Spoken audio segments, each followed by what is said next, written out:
Dictation start होगी 4 second बाद।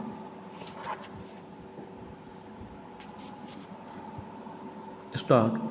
अदालतों में लंबित मुकदमों के बोझ को लेकर लंबे समय से चिंता जताई जाती रही है, लेकिन इसे कम करने के लिए न्यायाधीशों की नियुक्ति से लेकर संसाधनों के स्तर पर दूसरी ज़रूरतों को पूरा करने की और कारगर व्यवस्था करने के मामले में उदासीनता दिखाई देती है।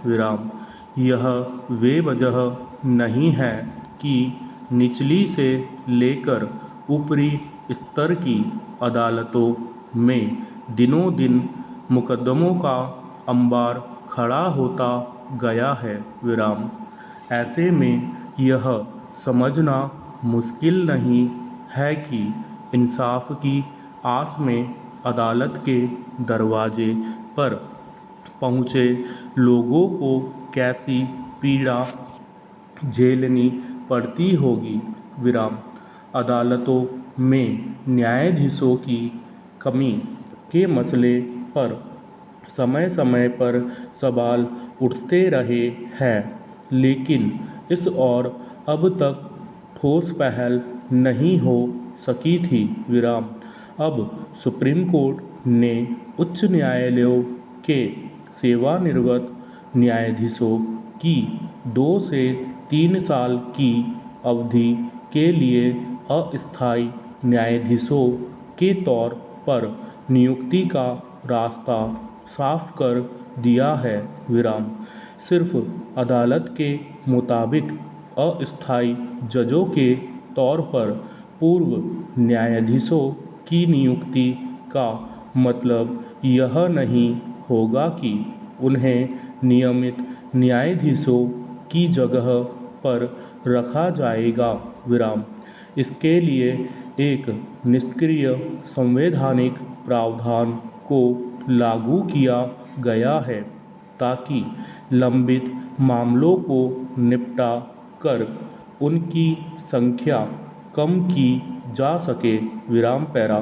गौरतलब है कि संविधान के अनुच्छेद 224 ए में उच्च न्यायालयों में अस्थायी न्यायाधीशों की नियुक्ति का प्रावधान है, लेकिन इसका सहारा दुर्लभ स्थितियों में ही लिया जाता है।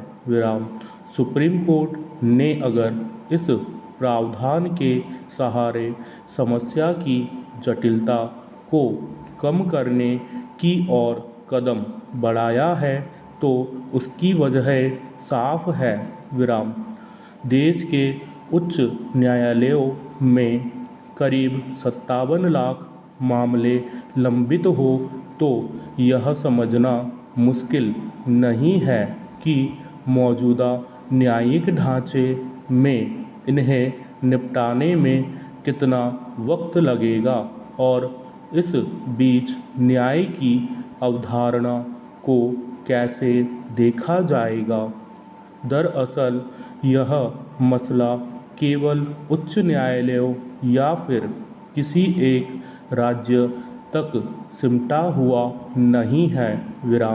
समूचे देश की अदालतों में 3 करोड़ से ज़्यादा मामले लंबित हैं और इसमें न्यायिक तंत्र के मौजूदा ढांचे की कमियों की वजह से रोज़ाना बढ़ोतरी होती जा रही है।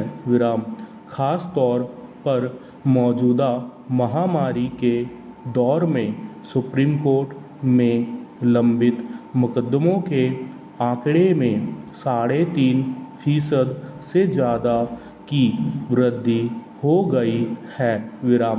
राज्य स्तर पर हाईकोर्ट और निचले स्तर की अदालतों में स्थिति और ज़्यादा चिंताजनक है।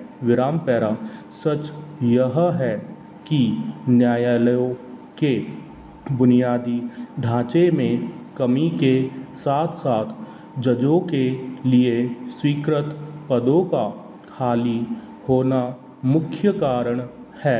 विराम। आज भी हमारे देश में प्रति 10 लाख की आबादी पर न्यायाधीशों की संख्या 21 के आसपास है। विराम। जबकि अमेरिका में यह अनुपात 107 और कनाडा में 75 है। विराम। लेकिन समस्या इससे ज़्यादा गहरी है। विराम। देश के उच्च न्यायालयों में जजों के 33% और निचली अदालतों में 23% पद खाली है। विराम। इसके अलावा मौजूदा ढांचे में न्यायालयों में छुट्टियां और काम की अवधि आदि का विश्लेषण किया जाए तो समस्या की अन्य परतें खुलती है। विराम। ऐसे में मुकदमों के अंबार के साथ साथ न्याय की गति कैसी हो सकती है, यह समझा जा सकता है। विराम। ऐसा नहीं है कि समस्या की जटिलता पर किसी की नज़र नहीं गई है। विराम। समय समय पर अनेक रिपोर्टों और खुद विधि आयोगों की सुधारों से संबंधित सिफारिशों में कई अहम सुझाव सामने आते रहे हैं। विराम। लेकिन उन पर गौर करना जरूरी नहीं समझा गया। विराम। आज लंबित मुकदमों के बोझ की फिक्र यहाँ तक पहुँच गई कि इसके लिए अस्थायी न्यायाधीशों की नियुक्ति का सहारा लेना पड़ा। विराम। जरूरत इस बात की है कि अदालतों में खाली पदों पर नियमित नियुक्ति और न्यायिक बुनियादी ढांचे को मजबूत करने की ओर तत्काल और शिद्दत से ध्यान दिया जाए। पैरा। नासिक के अस्पताल में ऑक्सीजन आपूर्ति बंद होने से 22 कोरोना मरीजों की मौत दहला देने वाली घटना है। विराम। इस हादसे ने एक बार फिर अस्पतालों में मरीजों की सुरक्षा को लेकर सवाल खड़े कर दिए हैं। विराम।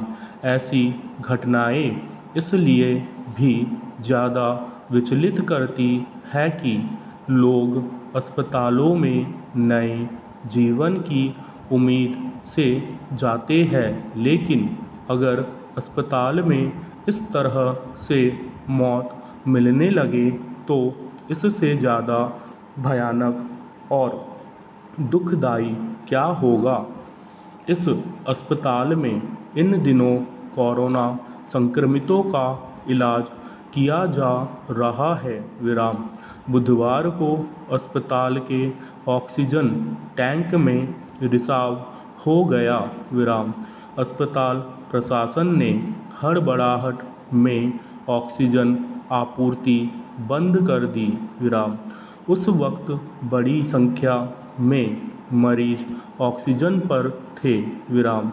ऑक्सीजन बंद होते ही मरीजों की स्थिति बिगड़ गई। विराम। रिसाव रोकने के लिए करीब 2 घंटे तक ऑक्सीजन आपूर्ति बंद रखी गई। विराम। इसी बीच 22 लोगों ने दम तोड़ दिया। विराम। इस घटना के वक्त अस्पताल में 170 से ज़्यादा मरीज भर्ती थे और इनमें कई मरीज जीवन रक्षक प्रणाली पर थे। विराम। जाहिर है हालात तो बिगड़ने ही थे। विराम। पैरा। गौरतलब है कि अभी देश महामारी से बुरी तरह जूझ रहा है। विराम। अस्पतालों में बिस्तर, दवाइयों और ऑक्सीजन के लिए भारी मारामारी है। विराम। ऑक्सीजन सिलेंडरों की लूटपाट होने तक की खबरें आ रही है विराम।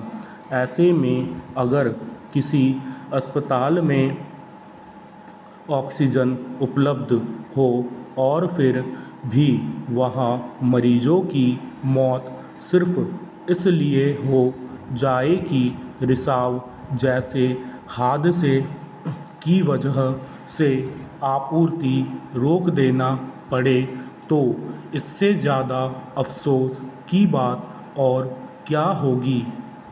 बेशक इन दिनों अस्पतालों पर भारी दबाव है विराम, लेकिन कुछ भी हो, मरीजों को सुरक्षा तो सर्वोपरि होती है विराम। स्टॉप।